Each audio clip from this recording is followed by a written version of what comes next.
Hello viewers, welcome back to The Huddle. I'm Rory Calland and today I'm joined by Naomi Barton, Portfolio Director of IGB Events at Clarion Events. We're going to be talking about Barcelona, where we're looking forward not only to ICE of course, but the IGB Affiliates event. Naomi, how are you? I'm really good, thank you, Rory. Nice to see you. How are you? Yeah, I'm very well, thank you. Thanks for joining us. You're so welcome. It's a busy time for you, I'm sure, and it's the second year at the new venue. And IGB Affiliates has already had to upgrade size-wise. You've got Hall 8, Hall 8.1. What sort of scale of event are you looking for next month? So, yes, as you correctly say, we had 1 year in our new home in Barcelona from London, and we outgrew that hall. So whilst that is that's an amazing issue to have, at the same time, obviously creates another move. So we're hoping that halls 8.0 and 8.1 will stay sort of solid in terms of the home of IGB Affiliate for a while now. But we're looking to be, I think the market, we are driven by the market and we grow in line with the market, obviously. So it's a great indictment of the affiliate iGaming space as to the strength of the industry, because we've grown probably around 25% year on year, which is phenomenal, really. So it's the only event, because it's the only event as well globally that matches specifically iGaming affiliates with operators and tech vendors in one place. It really is a key meeting point, and it's now officially, I think it's now the largest affiliate event in the world. So there's so much going on, and yes, we just like to make things even more challenging by throwing another move in. But it's going to stay in its new home now for the foreseeable future. And what are you planning on doing with all that new space? Have you got any sort of developments that are now possible that maybe you couldn't do before? Yes, I think the biggest piece of feedback that we hear from our customers is they want to meet and network more. That's really because it's a very, very networking focused show, and 2 days isn't actually that long. So people really do focus on their one main sort of annual beginning of the year platform get together. And so what we've done is we've realized that people just want to be able to sit and meet and network and socialize and do more business in more different ways and more nuanced ways. So we've got an IGB affiliate oasis, which is a sort of garden, if you like, a sky garden that we're creating a networking space. We've got the IGB hangout, where you can continue to sort of have a more relaxed setting and bit of social, but also some business areas as well. But there's a tattoo station if you fancy getting a tattoo, and other sort of different areas of DJ, sort of quite a relaxed environment. And then we've got IGB Introducing, which is continuing to be our proposition where people can meet each other. So what we realised was that new customers didn't know who they didn't know when they come into the market. So we wanted to give them an area where they could schedule and pre-schedule a meeting online. And then when they got there, they could have the meeting in a live format. So really, the headline in terms of what we're doing with our extra space is it's just all about the meeting spaces for people, because that's what they say they really want more of. And when you're approaching the organising of that, and you're considering, on one hand, the business-focused benefits of certain events, certain rooms, certain spaces, and then balancing that with the social, the community, and the fun events that give people a lot of fond memories, but are also really important to facilitating those business agreements and those connections as well. How do you balance those two things? I think Barcelona as a city lends itself absolutely perfect to both of those things. And people's time is short, right? People have short attention spans and short amounts of time on their hands because everyone's so busy and they've got so much to fit in. So it's really important that we give as much value as we can. And if you think about a trade show and what it does, it effectively meets, it connects buyers and sellers together, but we want to try and create more than that. So when you look at the fact that we're sat next to ICE as part of World Gaming, we've got 65 different events going on in the week in and around IGB affiliate and ICE. And so that side of it means that if a customer wants to come and meet and do business and network with their key people that they need to see. It's also providing an entertainment space and social and, you know, a vast raft of ways to enjoy yourself and have fun. And you know, probably a bit of an overused word, but festivalization, the idea of giving people lots of different experiential ways to sort of be inspired as well and just to enjoy themselves, because actually, you know, why not have an enjoyable time whilst doing business, I guess is the headline. Yeah, absolutely. And you mentioned Barcelona. It's obviously a very desirable place to visit, but also, how sort of strategically important is it to be hosting the event there in terms of its connections to mainland Europe and elsewhere? Well, I mean, you may well know that, I mean, the bid process for when we were deciding to move ICE and IGB affiliate, I mean, these are huge events. And so we went through a really proper, big, almost Olympic-sized bid for different cities, you know, 5 cities shortlisted.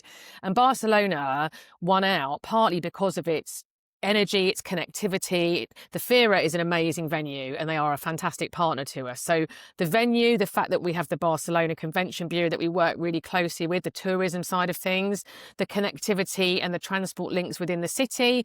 And then, of course, as you mentioned, it's mainland Europe, which many of our customers wanted to have a large gaming show in mainland Europe. And it also has great connective global gateways to areas that are really growing and continuing to grow, like Latin America, very well connected in terms of being able to fly internationally. So all of those things mean that it's a fantastic city to host an event. And the food, let's face it, somewhere like Barcelona, which is known really for its food and its gastronomy, probably it's just an amazing place to run an event, and it's a really delightful place to spend time eating and drinking. So yeah, it's a great city. It's not bad, is it? I'm looking forward to it a lot. Yeah, exactly right. And so, organizationally, you mentioned ICE, and when you're at the event itself and organizationally beforehand, how much of a separation is there between the two events, ICE and IGB? Are you working together, or is there a sort of completely different approach? We do work together, and part of the rationale behind introducing the World Gaming Week branding and that sort of is to have an umbrella brand really to host all of the different areas of gaming, because you know, it's really where the world of global gaming goes to do business. But at the same time, we have very specific cohorts that have specific needs. So if you are an affiliate, you want to be meeting an affiliate program and an operator, and then you've got a tech vendor who will want to meet both the operator and the affiliate. So they have a very clear focus. And so IGB affiliate needs to remain very focused on matching the right buyer with the right seller. And it's the quality of audience they need. Whereas obviously with ICE, you have land-based and online, and therefore it sort of connects everything together. So I think the biggest area is trying to also ensure that when you're thinking about a customer journey and you're on site, making it easy, accessible and straightforward to get from one show to the other, because obviously there's a huge connected ecosystem, but making sure that within those individual businesses that they get to actually see the right people. So to be fair, it's a huge undertaking to connect it all together, because you're trying to create individual journeys, but at the same time bringing it under the umbrella of one big World Gaming Week festival. So the team work really hard to make sure that that feels connected but focused in different ways, if that makes sense. Yeah, absolutely. And you mentioned it's important to listen to what people want and what people need. And how much is that consulting process, speaking to affiliates, speaking to professionals who are going to be at these events, how much does that play a part in your planning? It's actually the cornerstone of all of our planning, genuinely. You know, the customer, we have to work with our customers to understand what their pain points are and what they need and want from us. And that is a real focus for us, is to create with the customer at the heart of everything that we do. And we collect insight, whether it's through post-show surveys. We speak to our customers year round. We have obviously IGBaffiliate.com as our, as our digital media partner, of course, internally. So we spend all of our time getting out in the market, trying to understand and know our customers better than anyone else, and then understanding what affiliates really need and want from us and from a show. And one of the areas that we know affiliates need is this type of platform. Their preferred method of networking and doing business is to meet face to face. And so that's really the key, is continuing to listen to customers, data-driven feedback, but then data is only as good as what you do with it. And sort of so taking the data and then overlaying that with the human element of what somebody just needs to feel in terms of an environment, so that emotional connection as well as the business opportunities and all of the data, mixing that all together and then building a strategy based on that. And I think every year we learn more from our customers, and actually sometimes it's just talking to customers, whether it's online, whether it's offline, but year round, and saying what's changed for you, what's keeping you up at night, what can we do better, what is it you really need to see on the show floor next year, what did you not like. We have to be really broad-shouldered and say what didn't go down so well, or what do you need less of, and that's how we make decisions. It really is. Of course. And was there anything from last year particularly? It's interesting to hear you mention the data aspect of that process as well. Did anything particularly stand out from last year that you've really made a point of emphasizing this year?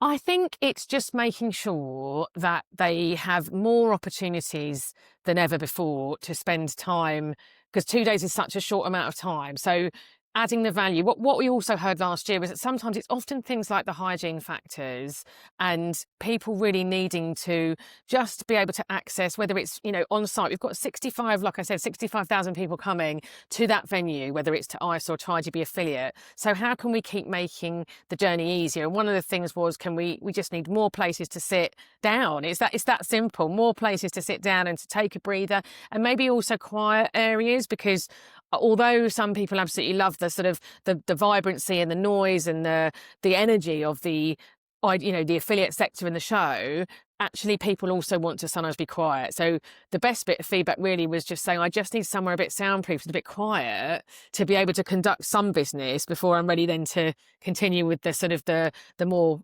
vibrant elements of it and the socialising. And so that's where those meeting rooms have come into play, and making sure that people have a space that is very specific and dedicated to them, as well as being, off the show floor and having that other options to meet someone on a stand, or, to see them at a drinks reception or something like that. That was probably the biggest thing, creating areas and space to be able to focus and breathe and to have a quiet conversation. Yeah, these events are always very intense. And I mean, I noticed you have a wind down day on the Yeah. Thursday, and sort of initiatives like that. I mean, people are going to need that. Especially it's everyone's opportunity to get together face to face. They're going to be going at it very intensely all week.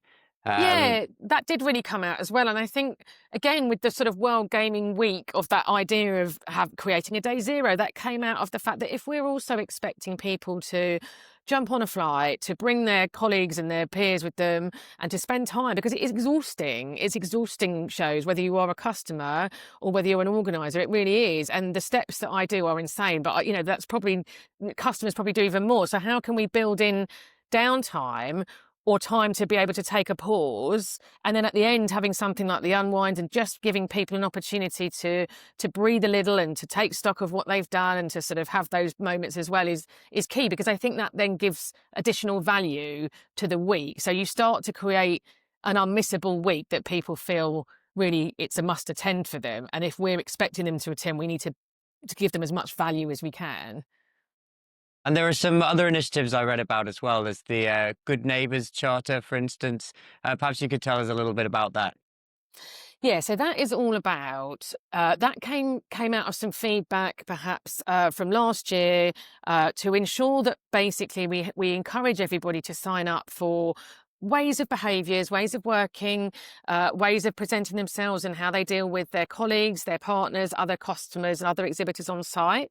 And really that's all about making sure, so we've introduced a charter for 2026 across both shows, which really makes sure that our vendors work in a respectful way and conduct themselves on site in a respectful way. And I think that's a really positive. We're seeing a lot more, as we should do in this day and age, around people making sure that they behave and act in a certain way, and that we are respectful to our, to everyone and to all of our colleagues, etc. And we want to create a safe environment for everybody, an inclusive environment for everybody. So actually best practice, as the industry continues to grow, but it also continues to grow up, just making sure that we are giving people the clear boundaries and ways of working that we'd like to see, and asking everybody to respect them. So yeah, I think it's a really positive thing to do, actually. Yeah, absolutely. And I mean, we understand that these events, there's a competitive edge to them. Yeah, You're trying to get an advantage on your competitors at all times, but to yeah, temper that with those other positive messages as well is an important thing to do. yeah, Um, 100%. So yeah, completely. and what are you most looking forward to? Around about this stage, it definitely I start to have the work dreams around this stage, so Yeah, that's fairly standard. I think the thing that I love, and probably the reason that I've spent 25, 30 years in the live event space in one way or another, is the feeling that you get when you go on site and you start to feel things building up, and then actually watching people come together and meet each other again, because it's such a connected industry. The affiliate space is really relationship based. It's all about leveraging and creating and driving and looking after those trust-based partnerships. It really is. So to watch people come together and be able to do that in a live environment is a privilege, because I think it was a bit similar to, perhaps during COVID when, can you do business online? Of course you can, but is it going to give you the same human connection as meeting face to face? And actually seeing everything, seeing people together, no. And that's what I love. Genuinely, I think, anyone that works in the business of connection, watching that actually happen, but in many different ways across all of that week, is really satisfying for me to watch it all come together. of course, see the fruits of your labours, but Yeah. the work never stops. You're already looking forward to IGB Live events later on in the year. Where are you with planning for those things? So we are absolutely in full scale planning. As you would Yeah, expect, we have to work forward. And although our operations teams are absolutely under it right now, preparing for Barcelona, where my head is and where a lot of my teams is focusing on IGB Live 26. We've obviously bedded the event into London. It had a really first successful year in London, but we absolutely need to continue to grow and develop what that proposition is and to ensure that people are really clear. And so that's all about creating a mid-year touch point and a really important show that's focused just on iGaming. And that show is for affiliates and operators and casino and sports betting, and actually that connected trio, making sure that we are bringing everyone together in just on that online space, but in London, as that continues to develop its own niche in the market. Because the other thing with that event is that it's a very manageable size, and people really love that size of show, because you've got ICE and IGB with this huge, great sort of 60,000 people, which is, you're going to learn an awful lot from, but it is exhausting and it's very large. And actually to have a really focused iGaming event in July in London has gone down really well with most of our customers. So yeah, planning for wonderful. that. Yeah, the fun never stops. No, Well, thanks so much for joining us again, Naomi. It's been a pleasure to see you, and I'm sure I'll see you again in Barcelona very soon. And thanks to you, absolutely. viewers, for joining us on The Huddle. We'll see you again very soon.